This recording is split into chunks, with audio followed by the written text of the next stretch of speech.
was in a classic Michael Caine-off with his buddy in the movie The Trip. Listen to this. Well, he gets very emotional indeed. She was only 16 years old.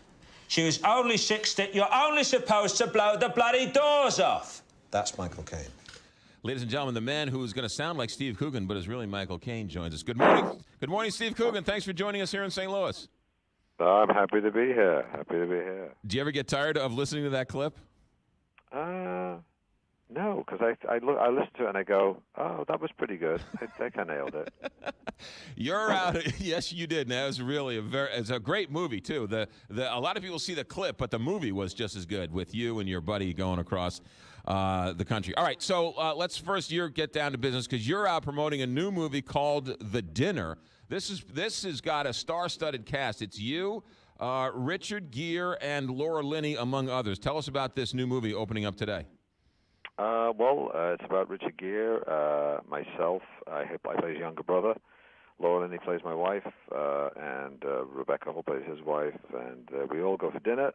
He's a congressman running for governorship. I'm a cynical, slightly politicized, failed public school teacher who's bummed out that his brother is so successful. But really the main reason we're going for the dinner is we could discuss the fact that our children, his son and my son, have together committed a murder.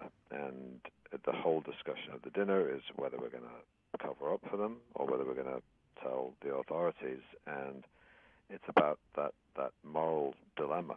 And so it's about your conscience and your values and your politics and what people would do in that situation, and whether your loyalty is to the truth or your loyalty is to your tribe. It's a really interesting dilemma. It opens nationwide today. It's sort of interesting because the movie kind of takes place over dinner. Is that right?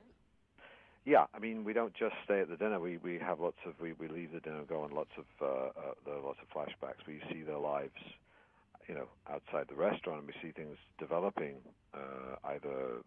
We see the crime take place, and we see the lives of myself and Richard's life outside the dinner. But it keeps coming back to the dinner. So the dinner is the anchor point of the movie, but we go on a huge exploration of the psyches of all the characters. Steve Coogan, our guest in the new movie, The Dinner. It's out today nationwide. Steve, you're known or got your start as a stand-up comedian, but you've done a lot of great roles, including this one, which isn't necessarily comedy. How have you been able to make that transition from a comedy or being known as a comedian to being known as a serious actor?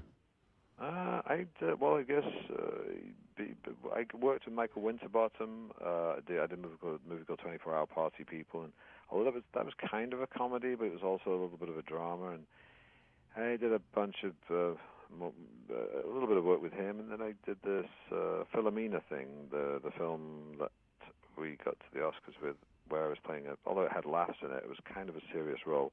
You kind of edge into that stuff, and really, I guess it's tough sometimes because, of course, you get pigeonholed. People go, well, that guy does comedy, and this guy does serious stuff. And if you want to do the whole thing, then sometimes you get resistance. But if you produce the movie and you write it and you cast yourself, then, which is what I did, then you go, I'm going to give myself a serious role.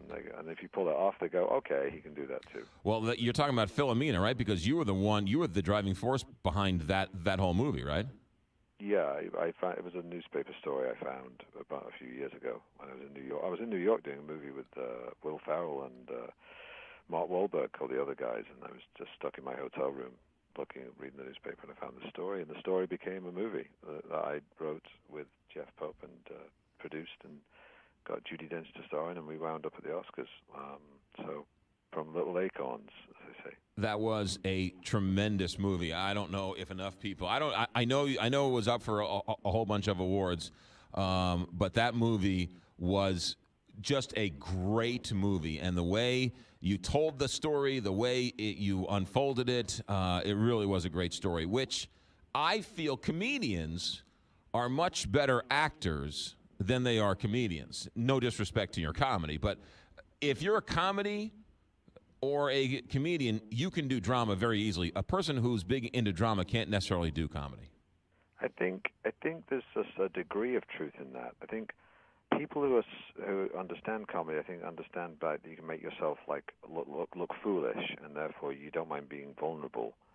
And oftentimes, people who are great at drama don't understand the basics of comedy timing. I've come across that a bunch of times.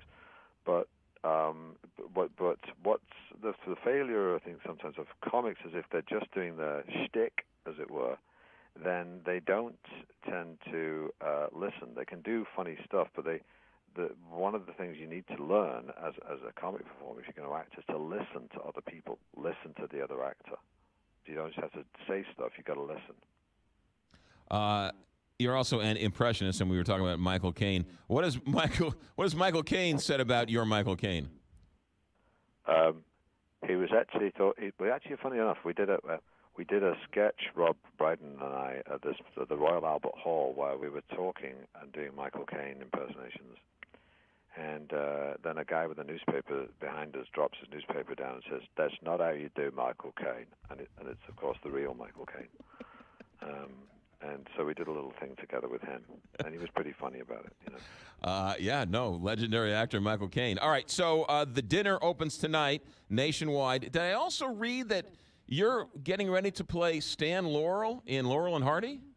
Yeah, I'm shooting. I'm in the middle of shooting right now. John C. Reilly plays Oliver Hardy, and I play Stan Laurel. When's that going to come out? I guess that would be the end of the year, maybe the beginning of next year. But it's so it's a funny, sad thing about two funny guys and their friendship. Wow, that must be exciting for you to try and wrap your hands around that character. Well, yeah, it's tough because on the one side you've got a lot of funny stuff they did, and then you had them in their real lives, and they were kind of there's a lot of sadness and poignancy. They kind of they weren't rich guys. Those movies were shown on TV for like 30, 40 years, and they didn't get a dime.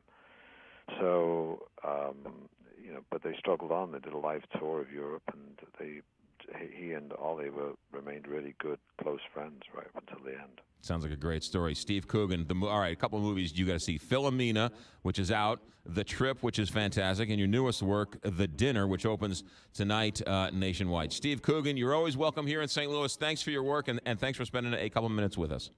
Thank you. You got it. 9:19. Big